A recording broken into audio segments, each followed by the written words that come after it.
Hello and welcome to the day ahead. It is Thursday, May the 1st. I'm Andrew Gagan. Well, the local share market is set to end its recent rally with ASX futures off by around 1/3%.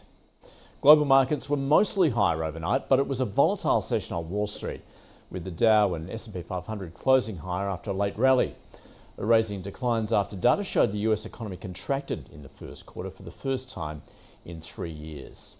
This was ahead of key earnings results released after the bell from Microsoft and Meta. Microsoft topped quarterly revenue expectations on strong growth in its Azure cloud computing business, sending its shares more than 6% higher in after-hours trade. Revenue at Azure rose 33% in the third quarter, exceeding estimates. And Meta Platforms benefited from strong advertising performance to be at the beat analysts' revenue estimates for the first quarter, easing concerns from investors over tariff-related economic growth fears. Shares of the company up more than 4% in extended trade. Concerns about a deceleration in AI investment had been spurred earlier in the session by Supermicro Computer, which cut its third quarter forecast due to delays in customer spending, sending its shares tumbling. Along with Snapchat parent Snap, which did not provide a second quarter financial forecast. Caterpillar reported lower than expected first quarter results on weak construction equipment demand and warned of the potential impact of extensive tariffs.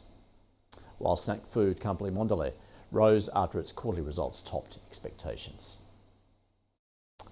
Well, the US economy contracted for the first time in 3 years in the first quarter, shrinking at an annualised rate of 0.3%.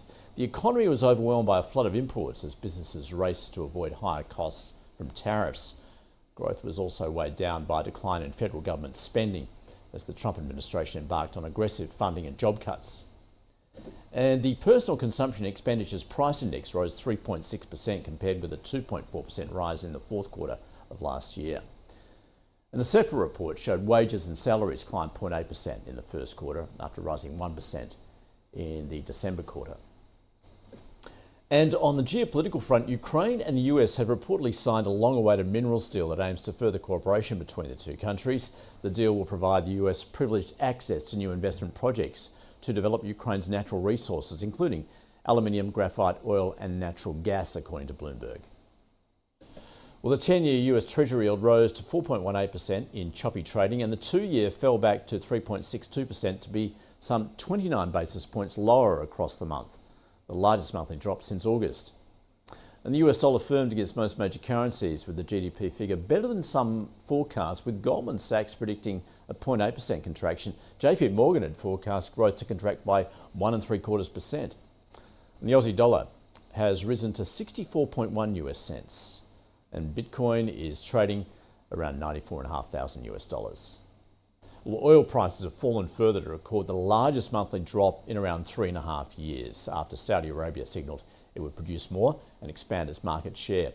Brent crude futures settling almost 2% lower at $63 a barrel. Copper has tumbled more than 5.5%, while iron ore is down around 1% to $98 a tonne. And gold pared some losses on bets that the US Fed will cut rates after the weaker than expected first quarter growth. Spot gold down around 0.1% at $3,308 an ounce, but is up almost 6% across April. Locally today, we get a read on home values from CoreLogic, and on the corporate calendar, quarterly reports are due from Amcor and Woolworths, while Rio Tinto holds its AGM. That's your day ahead. See you again tomorrow.